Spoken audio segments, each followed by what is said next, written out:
मैं हूं अदील अजहर। मैं स्पोर्ट्स और पब्लिक स्पीकिंग बहुत एंजॉय करता हूं, लेकिन ट्रैवलिंग मेरा जुनून है, और वो भी सॉफ्ट पॉप और रिट्रो म्यूजिक के साथ।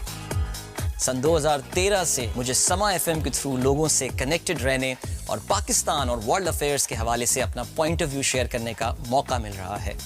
रहिए मेरे साथ समा राइज में।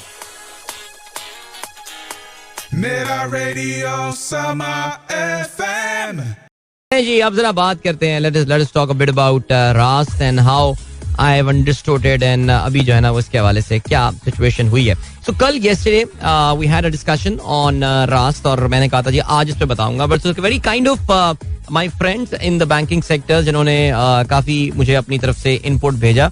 I must acknowledge Yasir there, जो कि कसीरुल कौमी बैंक में जो है वहाँ के आईटी डिपार्टमेंट जो है जो काम करते हैं, और उन्होंने बड़ी तफसीली मुझे जो है ना वो वॉइस नोट्स बना के भेजे, जो कि मैं चाहता तो शायद ऐसे ही चला देता, तो मेरा ख्याल से that would have sufficed and मुझे कहने की जरूरत नहीं पड़ती, बट मैं उनको जो है ना डिजिटली ट्रांसफर जो है वो नहीं कर पा रहा। इसके अलावा स्टेट बैंक में आबिद साहब, thank you so much for getting in touch. और चलें जी, ग्रेट। सो सीन क्या है, देखिए यार, अब होता क्या, अब रास्त है क्या, रास्त का जो अभी इश्तेहार चलना, रेडियो में सुना ना आपने इश्तेहार जो आपको बता रहा है कि मोबाइल फोन नंबर, एक नंबर, ये याद रखना, जिंदगी कितनी मुश्किल होती है, अब जिंदगी आसान हो गई। But yes, I think this is a problem, a typical problem that we face in our life.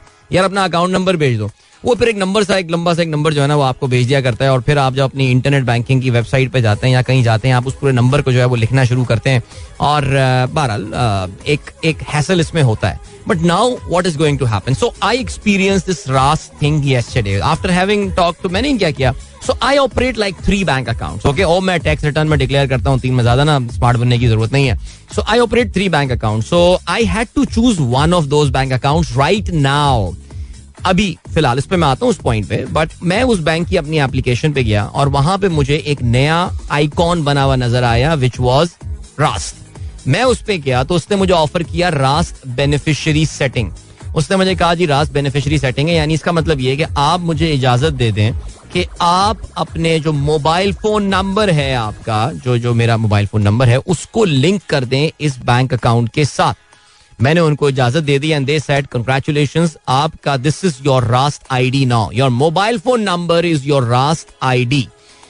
सही है, ये काम हो गया। अब सवाल ये पैदा होता है कि रास्त बन गया, अब ये सीन है क्या? सी, रास्त जो है वो एक तरह की पेमेंट ट्रांसफर करने की एक पाइपलाइन है, एक पाइपलाइन जा रही है, और जिसमें क्या है कि जी आपको पता है पाइपलाइन में डिफरेंट किस्म के पाइप्स निकल रहे होते हैं, एक यहाँ निकल गया है, वहां सप्लाई हो गया और इधर सप्लाई, ऐसा ही होता है ना। एक मेन पाइपलाइन, एक जो बड़ी होती है पाइपलाइन, वहां से डिफरेंट घरों के लिए जो है वो कनेक्शंस निकल रहे होते हैं।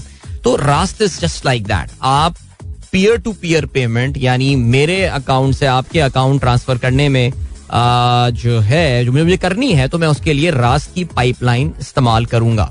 अब आपके जहन में एक ये सवाल आएगा कि पाकिस्तान में तो ऑलरेडी एक पाइपलाइन एग्जिस्ट करता है, और वो पाइपलाइन जो एग्जिस्ट करता है वो वन लिंक के नाम से है, and we all know about one link. So why when the one link was already there, why did we need another pipeline? And that's a very valid question. In fact when this thing came to, जब मैंने रास्त का पहली बार सुना तो मेरे जहन में भी सवाल आया था कि वन लिंक के होते हुए हमें रास्त की जरूरत जो है वो क्यों पड़ने वाली है।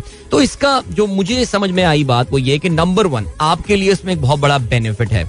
If you transfer your payment through one link, you have to pay a certain fee, because याद रहे one link is owned by a consortium of 11 commercial banks in Pakistan. Pakistan के 11 बैंक्स हैं, वो एक कंसोर्शियम बनाते हैं जो कि वन लिंक के बोर्ड पे बैठे होते हैं और वो इस इदारे को चला रहे होते हैं, और जितनी आपकी जैसे IBFT इनकी एक प्रोडक्ट है, इंटर बैंक फंड ट्रांसफर, वो उसके against they charge you a certain amount. आप IBFT के थ्रू या आप वन लिंक के थ्रू अपना बिल पे करने जाते हैं, they charge a certain amount, और that is how it works.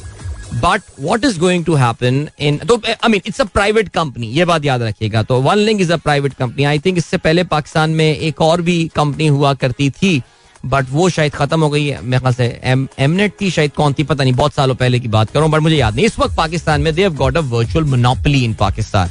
So now the रास्त इज देयर। रास्त एक ऑल्टरनेट आपको पेमेंट का चैनल, एक नई पाइपलाइन डल गई है, यानी उसी जगह पर अब एक नई पाइपलाइन डल गई है, लेकिन फर्क सिर्फ इतना है that it is free for life. You do not have to pay the charges that you incur in making the IBFT payments through one link. ठीक है, ये पॉइंट क्लियर हो गया।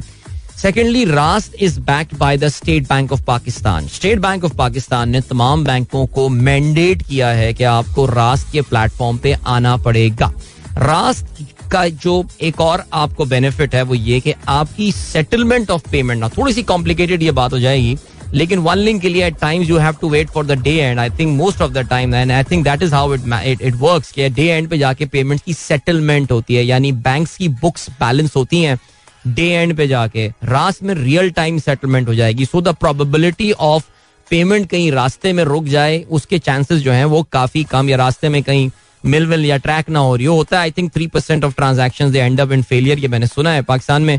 सो वो वाला मामला जो है वो खत्म हो जाएगा. ठीक है, तो आपकी जो reliability of your transfer of payment from one account to another बड़ा अच्छा हो जाएगा. अब आपको अपना अकाउंट नंबर किसी को बताने की ये लिखो यार, इट्स अ 16 डिजिट नंबर 05934444, ये वो जिसमें डेफिनेटली पहली दफा में आप गलत नंबर नोट करते हैं, और पता है ना ये बात. अब क्या होगा कि आप बोलेंगे कि अपना मोबाइल फोन नंबर उसको बता देंगे कि मेरा रास्त के साथ ये वाला मोबाइल फोन जो लिंक हुआ हुआ है, आपको वहीं पे जो है ना ट्रांसफर हो जाएगी. And you can make as many payments as you want to, because you are not transferring any amount. आप कोई you are not transferring, you are not paying any amount. आप कोई फी जो है वो उसमें पे नहीं कर रहा है, आपको मुफ्त में ये सर्विस जो है ना ये मिल रही है. सो ये वाला काम अच्छा हो गया. अच्छा, इसका एक और भी बड़ा फायदा होने वाला है, और वो होने वाला है बल्क पेमेंट का. If you are a business owner, आप रास्त के थ्रू जो है ना वो बल्क में एक साथ कई सारे लोगों को जो है फ्री ऑफ कॉस्ट पेमेंट कर सकते हैं. उनकी आप रास्त आईडीज डालेंगे और आप जो है वो उसको एक बटन पे बना के अपने बैंक अकाउंट के थ्रू मल्टीपल पेमेंट रास्त अकाउंट में जो है वो ट्रांसफर कर देंगे. सो यासिर ने मुझे बताया गया देयर आर 4 स्टेजेस जिसके थ्रू रास्त ऑपरेट कर रहा है. ये सबसे पहले लॉन्च हो गया था जब गवर्नमेंट ऑफ पाकिस्तान ने अपनी पेमेंट्स रास्त के थ्रू करना शुरू कर दी थी.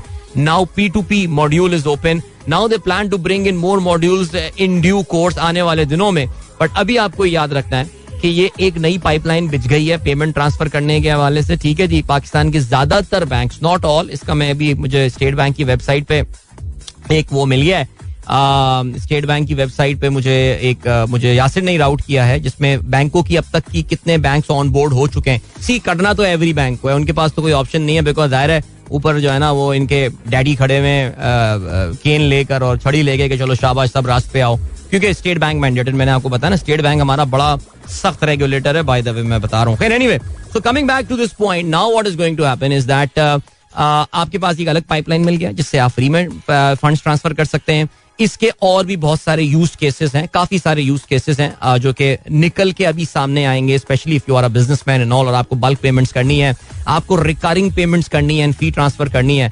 सो it's going to be it's an interesting development, इसमें कोई शक नहीं. और काफी सारे लोग जो हैं वो इसको एक्सपेक्ट कर रहे हैं कि it's going to facilitate your payments pretty soon. Adnan Rizvi ने बड़ा अच्छा सवाल पूछा है कि what is going to happen with one link. One Link will have to develop a niche for themselves. उनको अपनी एक niche develop करनी पड़ेगी, एक certain area develop करना पड़ेगा. I'm pretty sure One Link has been a very very profitable model for those 11 bank consortium जो कि इसको manage करते आ रहे हैं over a very very long time. So I really need to talk to some friends to understand कि wow, now what is One Link going to do? How are they going to? Because this is going to hit them hard. इसमें खैर कोई शक नहीं है. So what are those niche markets and niche product and USPs that they want to carry on? Because abhi tak to they were operating in a virtual monopoly, and now there is a free for life thing that is there out there in the market, which is mandated by the central bank. Life is gonna get tough for few people for sure. Abhi baad hai break ki jaane milenge iske baad. Don't go anywhere and keep listening. All right, thank you so much guys for your input on the discussion on Rast, जो हम ये payment platform के हवाले से बात कर रहे थे. जब मैं इसमें जरा मेरे पास 2-3 सवालात आए and I thought कि इसको आप लोग के साथ जो है वो शामिल किया जाए. वन इज लोग पूछ रहे हैं कि इंटरनेशनल रेमिटेंसेस क्या इसके थ्रू, यानी कि बाहर से पैसा, मैं किसी को रास्त आईडी अगर बताऊं अपनी बाहर, तो क्या वो ही can transfer? So I appear that no, right now no, you can't do that. This is अभी फिलहाल within Pakistan, Pakistani account to Pakistani account transfer की बात हो रही है. पॉइंट नंबर 2, लोग ट्रांजैक्शन लिमिट्स के हवाले से बात कर रहे हैं कि बैंक 2 लाख, 2.5 लाख, 3 लाख की ट्रांजैक्शन लिमिट. देखिए, आपको ये बात समझनी है, ट्रांजैक्शन लिमिटें आपका बैंक लगाता है. It has got nothing to do with the payment gateway that you are using.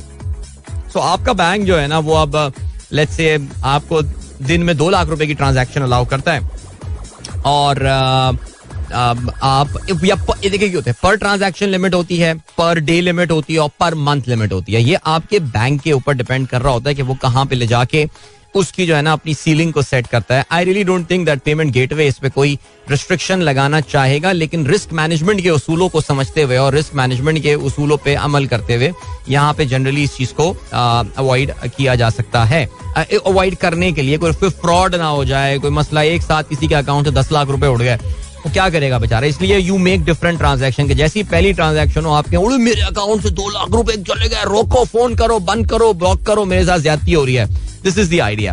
Now the second thing is that what is going to happen with OneLink? Well, I think जो उनका ATM switch वाला part है, that is going to stay there. वो अपनी जगह पर रहेगा. आपको ये भी पता है ना कि आप अगर किसी और बैंक से ट्रांजैक्शन कर रहे होते हैं,